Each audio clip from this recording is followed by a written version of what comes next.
अस्सलाम वालेकुम गाइस। तो आज हम बढ़ते हैं अपनी क्लास 5 की तरफ और क्लास 6 की तरफ सॉरी। तो हमने पिछली वीडियो में पास्ट कंटिन्यूअस को डिस्कस किया था।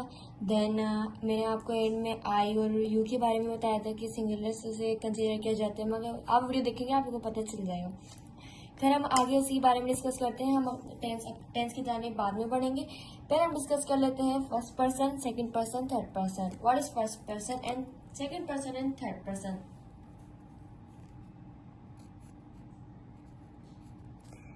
First person,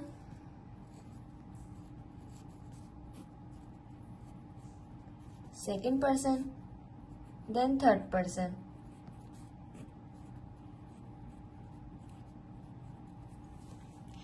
फर्स्ट पर्सन किसे कहते हैं? फर्स्ट पर्सन होता है स्पीकर, यानी कि जो बोल रहा है, यानी जो बात कर रहा हो। जैसे अभी मैं बात कर रही हूँ आपसे, तो मैं हूँ स्पीकर। बात करने वाला जो होता है वो होता है स्पीकर। तो फर्स्ट पर्सन जो होते हैं वो स्पीकर होते हैं। सेकंड पर्सन होते हैं लिसनर, यानी जो बात सुन रहा हो। और थर्ड पर्सन वो होते हैं जिनके मुतालिक बात की जा रही हो, यानी कि जिनके बारे में बात की जा रही हो। फर्स्ट पर्सन स्पीकर, यानी जो बात करने वाला है। अब जो बात कर रहा है वो या तो मैं की बात करेगा या हम की कर बात करेगा। अगर वो अपने मुतालिक बात कर रहा है, वो बात कर रहा था तो मैं की बात करेगा या हम के कर बात करेगा। तो जो फर्स्ट पर्सन में आते हैं वो आते हैं I, we, my, me, mine. I, my, me, mine, ये सब शो करते हैं अपनी बात करने वाले को, जो अपनी बात कर रहा है। और जो वी है वो आई का प्लूरल है, और वो वी जो है वो शो करता है कि अपने साथ वो मतलब बहुत सारे बंदों की बात कर रहा है। वो अपने आप की तो बात कर रहा है, लेकिन बहुत सारे बंदों की बात कर रहा है। तो यानी ज्यादा को वी बोलते हैं, जस्ट सिंपल। तो जो फर्स्ट पर्सन होता है स्पीकर, वो होता है जो बात कर रहा हो। उसके बाद आते हैं लिसनर, यानी कि जो बात सुन रहा हो, यानी जिससे बात की जा रही हो। जैसे जिसमें आता है जस्ट यू, यू का प्लूरल भी यू ही है। थर्ड पर्सन वो होता है जिसके मुताबिक बात की जा रही हो, जैसे कि ही, शी, इट, एंड इन सब का प्लूरल होगा दे। अब हम किसी से भी बात कर रहे हैं और हम किसी और के बारे में बात करें तो हम बोलेंगे कि वो खाना खा रही है। तो यानी वो किसी और के बारे में बात हो रही है। हम सामने से हम बात करें उसी को हम ये नहीं बोलेंगे वो खाना खा रही है, वो किसी और के बारे में हो जाएगी बात। हम जिससे बात कर रहे हैं उससे हम वही बोलेंगे कि तुम खाना खा रहे हो, तो हम उससे बात करें। फिर वो बात आ जाएगी लिसनर पर, तो फिर यू यूज होगा। लेकिन हम किसी और के बारे में बात कर रहे हैं तो वो थर्ड पर्सन होगा, यानी कि हम कभी भी किसी और के बारे में बात करते हुए ही, शी, इट, दे यूज नहीं करेंगे। किसी और के बारे में बात कर रहे हैं लेकिन तो उसमें हम यू यूज नहीं करेंगे, लेकिन हम आपके मुतालिक आपसे ही बात कर रहे हैं, आपसे बात करें आप ही के मुतालिक, तो हम ही, शी, इट, दे यूज नहीं करेंगे। तो अभी हम यू यूज करेंगे। तो ये स्पीकर, लिसनर और थर्ड पर्सन का डिफरेंस है। अब मैं आपसे बात कर रही हूँ तो मैं हूँ स्पीकर, आप मेरी बात सुन रहे हैं तो आप है लिसनर, और हम यहाँ पर बात कर रहे हैं ग्रामर की। तो ग्रामर हुआ थर्ड पर्सन। मैं फर्स्ट पर्सन हूँ, आप लोग सेकंड पर्सन है, और ग्रामर यहाँ पर थर्ड पर्सन है। क्या ग्रामर की बात हो रही है और मैं बात कर रही हूँ, इसलिए मैं फर्स्ट पर्सन। आप लोग सुन रहे हैं तो आप लोग सेकंड पर्सन, और मैं बात कर रही हूँ तो मैं थर्ड पर्सन। अब हम बात कर रहे थे अपनी टेंस की, और हम आ रहे थे टेंस की तरफ। तो हमारा कल पास्ट कंटिन्यूअस तक हो गया था। कंटिन्यूअस हमने इंडेफिनाइट पूरे कर लिए हैं, कंटिन्यूअस हमने 2 कर लिए थे, प्रेजेंट कंटिन्यूअस और पास्ट कंटिन्यूअस। आज हम डिस्कस करेंगे फ्यूचर कंटिन्यूअस। अब चूंकि हमारा जो कोर्स है वो हमें 1 मंथ में कंप्लीट करना है, लेकिन अगर हम रोजाना एक टेंस करेंगे तो 12 दिन तो हमारे टेंस में ही चले जाएंगे। तो इसलिए आज मैंने डिसाइड किया हम 2 टेंस करेंगे, future continuous and present perfect. तभी मैंने पहले से उतार लिया है ताकि ज्यादा टाइम ना लग जाए, क्योंकि फिर वीडियो बहुत ज्यादा लॉन्ग हो जाती है। फिर हम टाइम वेस्ट करे बगैर ज्यादा स्टार्ट करते हैं। कंटिन्यूस मैंने आपको पिछली वीडियो में बताया था कि वो काम जो जारी हो, यानी जो इनकम्प्लीट काम हो, जिस जगह काम जारी हो, वो कहलाता है कंटिन्यूस। और फ्यूचर यानी कि मुस्तकबिल, यानी आने वाला वक्त, जिसकी फ्यूचर कंटिन्यूस टेंस की सिंबल है रहा, होगा, रही होगी एंड रहे होंगे। अब रहा है वो कंटिन्यूअस को शो कर रहा है, और जो होगा है, होगी, होंगे वो फ्यूचर को शो कर रहा है, तो ये टेंस बन जाएगा फ्यूचर कंटिन्यूअस। यानी किसी भी जुमले के आखिर में रहा होगा, रही होगी, रहे होंगे यूज होते हैं, इसका मतलब है कि वो फ्यूचर कंटिन्यूअस टेंस है। अब हेल्पिंग वर्ब की बात कर लेते हैं, इसके साथ will be and shall B use होते हैं। मैं हैव लिख दिया था बट वो मैंने गलत लिखा था, इसलिए I am really sorry. Future continuous के हेल्पिंग वर्ब है will be and shall B.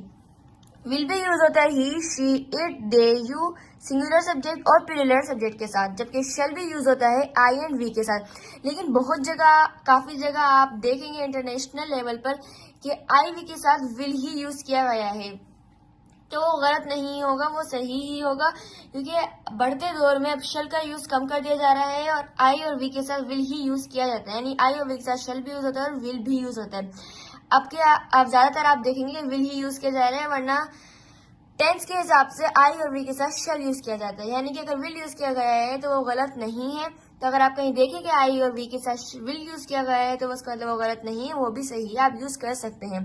अब बात करें फॉर्म ऑफ वर्ब की, चूंकि कंटिन्यूअस है, कंटिन्यूअस में फोर्थ फॉर्म यूज होती है, कंटिन्यूअस में फर्स्ट फॉर्म यूज होती है, और फर्स्ट फॉर्म बनती है फर्स्ट फॉर्म प्लस आईएनजी से, यानी फर्स्ट फॉर्म प्लस आईएनजी होता है फर्स्ट फॉर्म। तो फॉर्म ऑफ वर्ब यूज होगी फ्यूचर कंटिन्यूअस में फोर्थ फॉर्म। फॉर्मूला सेम वही है जो हमारे पिछले टेंसेस में थे, बस में एक डिफरेंस आ रहा है, क्योंकि हेल्पिंग वर्ब में टू वर्ड्स है, विल बी, शैल बी।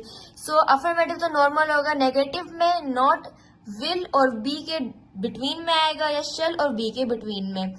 और अगर वो क्वेश्चन यानी इंटरोगेटिव सेंटेंस है तो जो सब्जेक्ट होगा वो हेल्पिंग वर्ब में विल एंड बी के दरमियान में आएगा। अफर्मेटिव वैसे ही जैसे हमारा और बाकी टेंसेस का है। नेगेटिव में हम देख लेते हैं, सबसे पहले सब्जेक्ट आएगा, सब्जेक्ट यानी जो काम करने वाला हो, देन उसके बाद आएगा हेल्पिंग वर्ब यानी सिर्फ विल आएगा, देन आएगा नॉट, फिर आएगा बी, नॉट आएगा उसके बाद आएगा बी। नेगेटिव में not, will, be and shall be के बिटवीन में आएगा, यानी will not be, shall not be, then आएगा वर्ब, देन आएगा ऑब्जेक्ट। इसी तरह यहाँ पर हेल्पिंग वर्ब और बी यानी विल एंड बी के दरमियान में आएगा सब्जेक्ट, या शैल एंड बी के दरमियान में आएगा सब्जेक्ट। अब हम ये दो टेंस करते हैं, दो सेंटेंस बनाते हैं फ्यूचर कंटिन्यूअस के। अब हम देखते हैं पहले के कौन से टेंस है ये। आप अपने शागिर्दों को पढ़ा रहे होंगे, रहे होंगे इसका मतलब है कि रहे होंगे सिंपल है फ्यूचर कंटिन्यूअस की, इसका मतलब है कि जो ये सेंटेंस है वो फ्यूचर कंटिन्यूअस का है। तो फ्यूचर कंटिन्यूअस के लिए सबसे फॉर्मूला के हिसाब से अफर्मेटिव बनाया, सबसे पहले सब्जेक्ट आएगा, यहाँ पर लिखा हुआ है आप, आपका इंग्लिश में बोलते हैं यू, यानी कि यू यूज किया जाएगा यहाँ पर।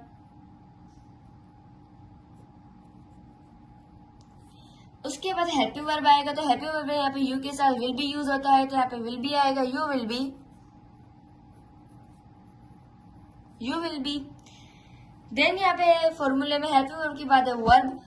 वर्ब यहाँ पर क्या है हम चेक करेंगे। आप अपने शागिर्दों को पढ़ा रहे होंगे, पढ़ाना, पढ़ाया जा रहा है, यानी पढ़ाना जो है वो वर्ब है। यू विल बी टीचिंग,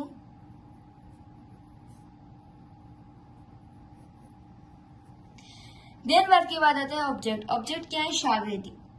आप पढ़ा रहे हैं, पढ़ाया जा रहा है, और शागिर्द को पढ़ाया जा रहा है, यानी ऑब्जेक्ट हुआ शागिर्द, और शागिर्द को इंग्लिश में बोलते हैं student. You will be teaching your students.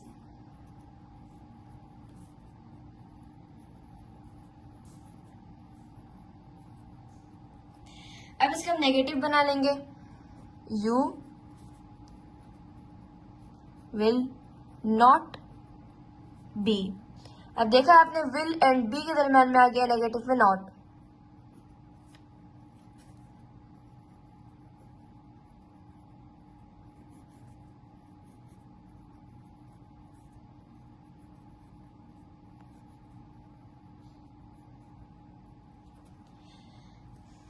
अब इसका इंटरोगेटिव बना लेंगे। इंटरोगेटिव में जो सब्जेक्ट होगा वो हेल्पिंग वर्ब के बिटवीन में आएगा। विल यू बी टीचिंग,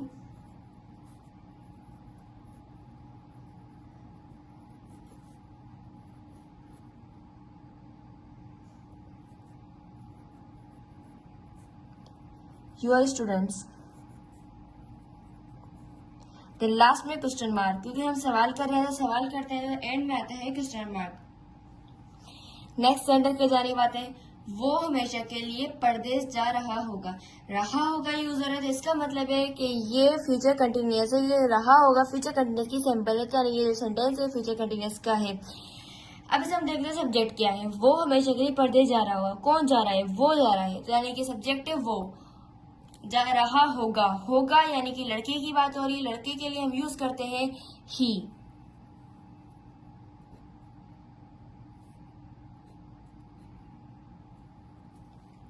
ही के साथ हम यूज करते हैं will be, he will be.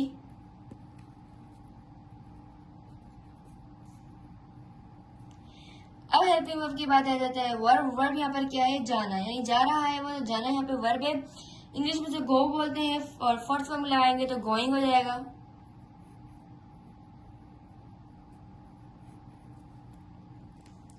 Then आएगा ऑब्जेक्ट। ऑब्जेक्ट यानी जिसपे काम हो रहा हो, वो जा रहा है, कहाँ जा रहा है, परदेश जा रहा है, यानी ऑब्जेक्ट हुआ परदेश। परदेश को इंग्लिश में बोलते हैं अब्रॉड।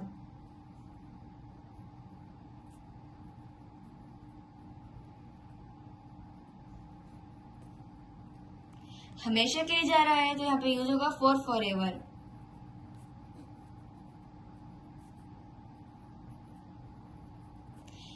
वैसे देखा जाए तो जो ये सेंटेंस है फॉर एवर जो है, फॉर जो है वो फ्यूचर परफेक्ट कंटिन्यूअस में भी यूज होता है। अब आप जब सीखेंगे तो मैं आपको फॉर और सिंस सिखाऊंगी। अभी फिलहाल हम अपने टॉपिक पर ही रहते हैं। नेक्स्ट का नेगेटिव बना लेते हैं, विल और बी के दरमियान नॉट आ जाएगा जस्ट।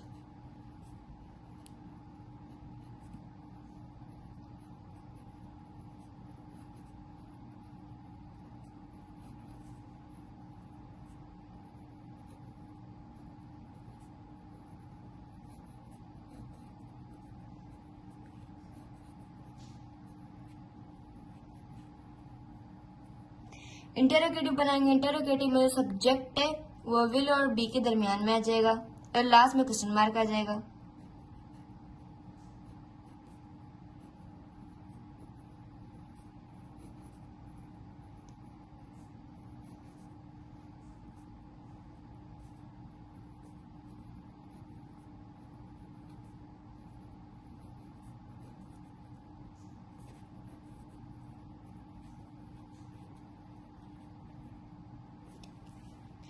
तो ये था फ्यूचर कंटिन्यूअस टेंस। एक दफा हम इसका रिवीजन कर लेते हैं, फिर हम अपने अगले टेंस की तरफ जाते हैं, प्रेजेंट परफेक्ट की तरफ। फ्यूचर कंटिन्यूअस टेंस की सैंपल है रहा होगा, रही होगी, रहे होंगे। Helping verb will be, shall be. Will be use होता है he, she, it, they, you, singular subject और प्लूरल सब्जेक्ट के साथ। शैल बी यूज होता है आई एंड वी, लेकिन बहुत सी जगह आई और वी के साथ विल बी यूज किया गया है, तो वो गलत नहीं है, क्योंकि आई और वी के साथ विल बी यूज किया जाता है। फॉर्म ऑफ वर्ब होगी फोर्थ फॉर्म। फोर्थ फॉर्म बनती है first form plus ING. Formulas वैसे ही जैसे बाकी टेंसेस में, बस क्या चेंज आएगा इनमें, नेगेटिव में नॉट आ जाता है, तो यहाँ टू वर्ड्स हेल्पिंग वर्ब में तो इन दोनों के दरमियान नॉट आएगा, और इंटरोगेटिव में सब्जेक्ट हेल्पिंग वर्ब पहले आ जाता है, सब्जेक्ट बाद में आ जाता है, तो फिर जो सब्जेक्ट होगा वो इन दोनों के दरमियान में आएगा, यानी पहले विल आएगा, देन सब्जेक्ट आएगा, फिर बी आएगा, या फिर शेल आएगा, देन सब्जेक्ट आएगा एंड देन बी आएगा। अब हम बढ़ते हैं अपने अगले टेंस की तरफ, पास्ट परफेक्ट टेंस। सो अब हम प्रेजेंट परफेक्ट टेंस की तरफ बढ़ते हैं। तो सबसे पहले हम समझ लेते हैं कि परफेक्ट टेंस क्या होते हैं। जिस तरह इंडेफिनिट बिल्कुल सादा था, कंटिन्यूअस वो टेंस है जिसमें काम जारी है, तो परफेक्ट वो टेंस होते हैं यानी जो काम मुकम्मल हो गया है, यानी कि मुकम्मल चीज हो गई, कोई भी वर्ब है वो मुकम्मल हो गया है, तो वो है प्रेजेंट परफेक्ट। परफेक्ट टेंस वो होते हैं जो काम मुकम्मल हो गया हो। अब प्रेजेंट परफेक्ट वो है यानी कि वो काम हाल में मुकम्मल हुआ। पास्ट परफेक्ट है यानी वो काम माजी में ही मुकम्मल हो गया, और अगर फ्यूचर परफेक्ट है यानी कि वो काम फ्यूचर में जाकर मुकम्मल हो। तो ये प्रेजेंट परफेक्ट है, तो इसका मतलब ये है कि ऐसा काम जो हाल में ही मुकम्मल हो जाए वो कहलाता है प्रेजेंट परफेक्ट टेंस। तो परफेक्ट टेंस के लिए अगर कोई काम मुकम्मल हो जाए तो हम उसके लिए यूज करेंगे चुका है, चुकी है, चुके, चुका, चुकी, चुके। और अगर प्रेजेंट है तो उसका है लगाएंगे, हम है लगाएंगे। तो प्रेजेंट परफेक्ट की जो सिंबल है वो है चुका है, चुकी है, चुके हैं। यानी कि जो काम जो कंप्लीट हो चुका है प्रेजेंट के अंदर, अब इस सिंबल से पता चल जाएगा चुका है जो परफेक्ट की टेंस है, परफेक्ट की सिंबल है, और जो है वो प्रेजेंट की है। तो इससे पता चल जाएगा ये जो पूरी सिंबल है ये प्रेजेंट परफेक्ट टेंस की है। हेल्पिंग वर्ब इसके साथ यूज होते हैं has and have. Has use होता है ही, शी, इट और सिंगुलर सब्जेक्ट के साथ। हैव यूज होता है I, we, they, you and plural subject के साथ। फॉर्म ऑफ वर्ब इसकी थर्ड फॉर्म, क्योंकि जो काम मुकम्मल हो गया है तो थर्ड फॉर्म जो होती है यानी कि ईडी में इजाफा होता है। ज्यादातर फॉर्म ऑफ वर्ब्स में ईडी का इजाफा होता है थर्ड फॉर्म में ज्यादातर, लेकिन बहुत से वर्ड ऐसे भी हैं कि जिनमें ईडी का नहीं पूरा वर्ड ही चेंज हो जाए। लाइक गो, इसकी थर्ड फॉर्म बिल्कुल ही चेंज है, गोड नहीं है। ईट, इसकी ईटेड नहीं है, बिल्कुल ही चेंज है, यानी ये चेंज होती है, मतलब अक्सर ईडी का भी इजाफा होता है। खैर हम बढ़ते हैं आगे।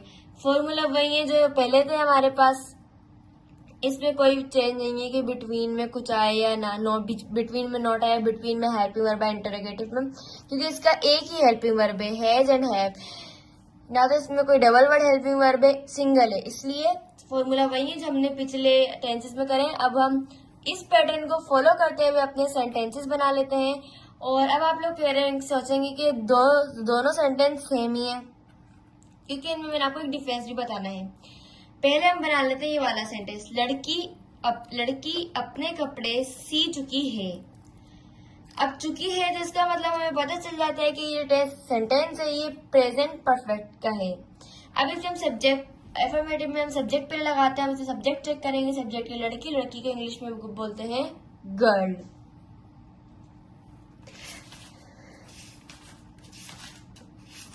सो हम यहाँ लिखेंगे गर्ल।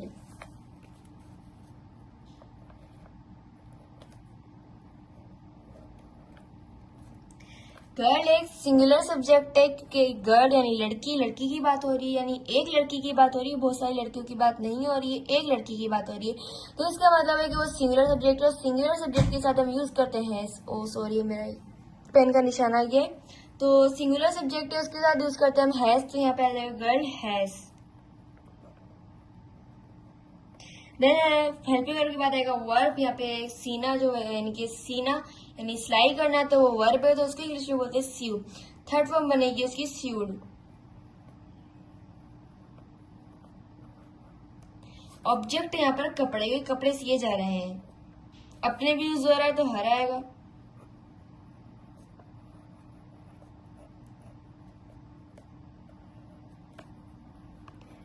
नेगेटिव बना रहे थे हेल्पिंग वर्ब के बाद जस्ट नॉट आ जाएगा।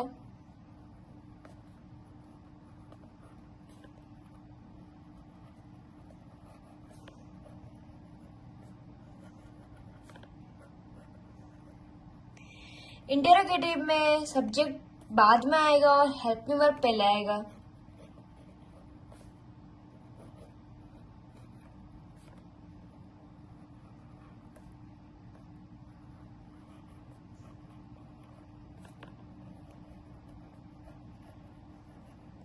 इंटरोगेटिव में सवाली जुमला, तो इसलिए इसके एंड में क्वेश्चन मार्क भी आ जाएगा। अब जो ये सेंटेंस है इसको हम भी बना लेते हैं।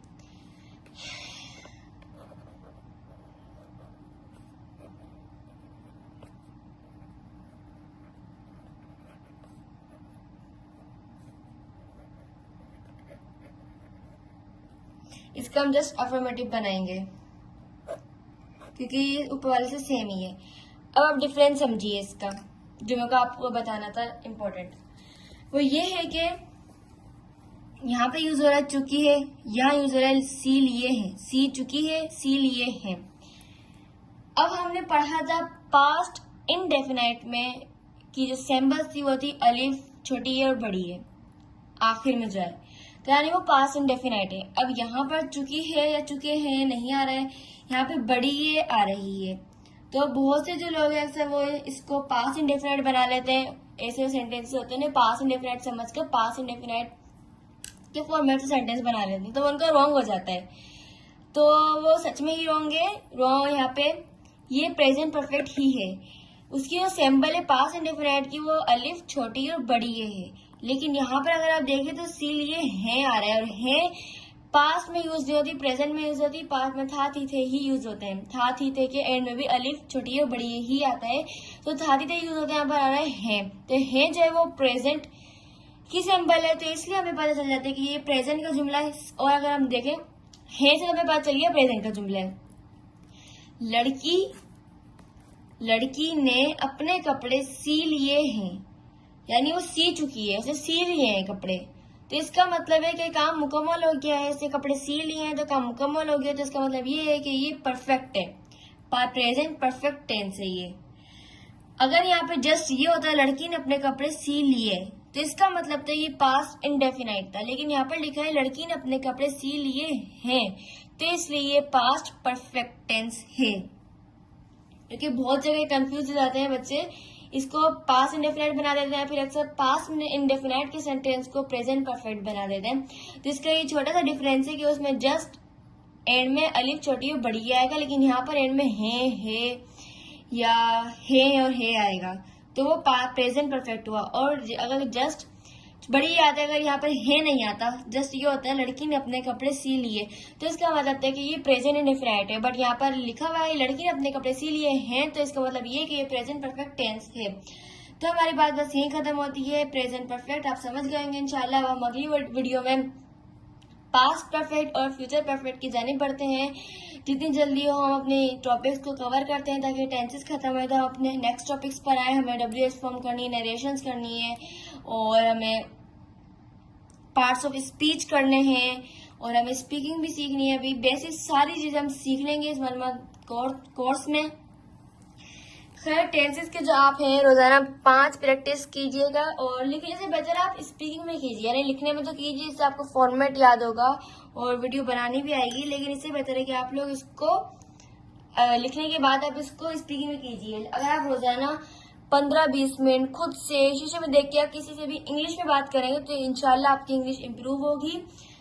भले आप टूटी-फूटी में बात करें, आज टूटी-फूटी इंग्लिश में बात कर रहे हैं तो कल अच्छी इंग्लिश में बात करेंगे, कल नहीं तो उससे आगे, यानी कभी ना कभी तो इंग्लिश इम्प्रूव होगी ना। और इसी तरह जितना आप इंग्लिश बोलेंगे उसी से आपकी इंग्लिश इम्प्रूव होगी। खैर आप टेंस समझ चुके हैं, प्रेजेंट परफेक्ट टेंस, और आज हमने 2 टेंस कवर किए हैं, फ्यूचर कंटिन्यूअस टेंस और प्रेजेंट परफेक्ट टेंस। अब जो ये वीडियो है, इस वीडियो में आप सिर्फ अगर आपके पास ये वीडियो में सिर्फ प्रेजेंट परफेक्ट आ रहा है तो फ्यूचर कंटिन्यूअस पिछली वीडियो में होगा, इस वीडियो में नहीं होगा, क्योंकि मैं ये वीडियो को पार्ट्स में भी डालूंगी और कंप्लीट भी डालूंगी। तब तक के लिए अल्लाह हाफिज। हमारे साथ जुड़े रहिएगा और हमारी हर वीडियोस को लाइक करें, कमेंट करें, शेयर करें, मेरे चैनल को सब्सक्राइब करें। आज हमने 3 टॉपिक किए हैं, future continuous, present perfect and first person, second person, third person. Channel को सब्सक्राइब करें, वीडियो को लाइक करें, कमेंट करें, बेल आइकन को प्रेस करें। तब तक के लिए अल्लाह हाफिज, मिलते हैं नेक्स्ट वीडियो में।